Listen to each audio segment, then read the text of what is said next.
If you're a high performer looking to grow and make an impact, but feeling stuck, underappreciated, and burned out at work, you're in the right place. I'm Melissa Vining, and this is the Job Search for High Performing Misfits podcast.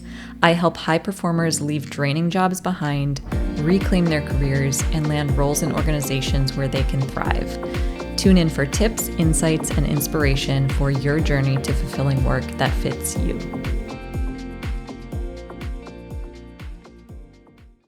Welcome to the Job Search for High Performing Misfits podcast. I'm your host, Melissa Vining, and I want to welcome you back to episode number 3 in my Job Search Reset series, where we are talking about doing hard things in your job search.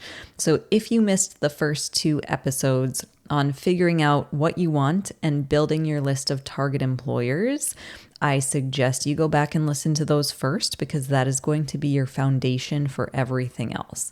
So once you've done that, you've figured out what you want, you have a list of employers that have what you want, you can move into the next step, which is what we're going to focus on today, and that is developing your core personal brand.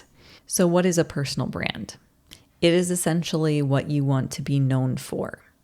And for it to be effective in your job search, it has to be at the intersection of what you can offer and what the employer needs. This is why it's so important that you've done the internal work to clarify what you're great at, what's important to you, and to focus in on specific employers that share similar characteristics. If you haven't done this, there will be no way to identify that intersection between you and the employer. So again, as you might expect, it's hard to do those first 2 steps, and most people never do them. Which means that when they get asked things like, what's unique about you? Or how can you contribute? Or even, why should we hire you? Most of the time their answers are very vague. And that lack of clarity shows up in all aspects of the job search, from the resume to the interviews and everything in between.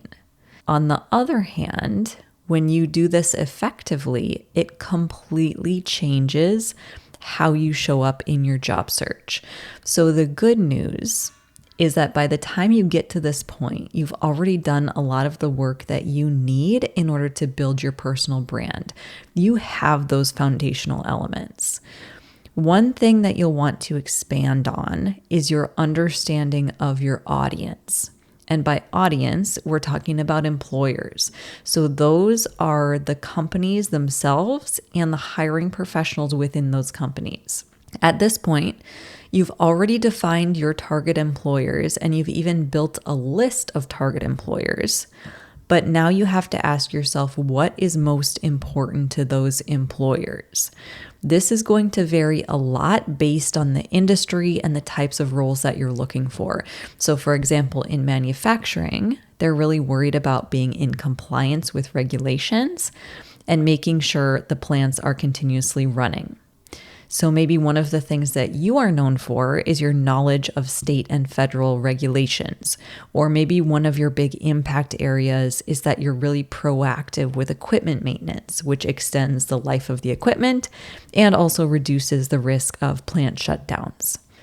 You also have to ask yourself, how do they measure success?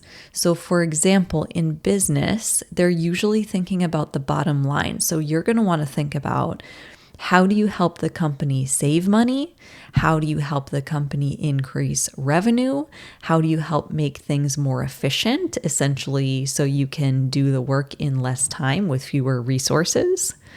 On the other hand, in nonprofits, they might measure success differently. So they might measure it based on the number of people they serve or the specific results that are tied to their mission. So for example, at the nonprofit that I work for, we want to help people get jobs. So part of our measure of success is how many people get jobs after using our services. So you have to think about all of those things in relation to what is most important to the employer. How do they measure success? Once you have all of that information, you're going to take it and connect the dots. So you've already figured out what you do really well. These are your strengths. What you want to do more of in your next job. These are your interests. And what is most important to the employer? These are their needs. So now what you have to do is find the commonalities between these three things. And I want you to take those commonalities and break them down into somewhere between 3 and 5 categories. So I like to call these categories impact zones. These are the things you want to be known for. And these are the main things that will make up your personal brand. So this could be anything that fits the intersection of those 3 things. So for example, it could be customer engagement. It could be process improvement. It could be research and development, regulatory compliance, management and leadership. Whatever it is, write down those 3 to 5 impact zones. This is what you want to focus on in your application materials and in your interactions with employers. You can also put this together into a 1-line personal brand statement. So I have this formula you can use. You can say, I help X achieve Y by doing Z. It's that simple. X is who. Who is it that you help? Maybe this is focused on the company themselves, or maybe it's focused on the clients or on the team. So I help biotech startups, for example. Or I help job seekers from underserved communities, or I help high-performing healthcare teams. Then we move on to the what. Why is the what? The outcomes. What do you help them do? This is the thing that they care about most. So in the first example, I help biotech startups. What do you help them do that they care about? Accelerate innovation and bring products to market faster. Second example, I help job seekers from underserved communities. What does that kind of organization care about? I help them land meaningful, quality jobs. Third example, I help high-performing healthcare teams deliver exceptional patient care. Then you have the final piece of this statement, which is Z. This is the how. This is where you get to highlight your impact zones. So it's about what you do best and what you want to be known for. In the first example, you might say, I help biotech startups accelerate innovation and bring products to market faster by optimizing research processes, ensuring regulatory compliance, and fostering effective cross-functional collaboration. In that second example, you could say, I help job seekers from underserved communities land meaningful quality jobs by designing and delivering innovative programming, mentoring my team to help elevate their coaching skills, and building relationships with local employers.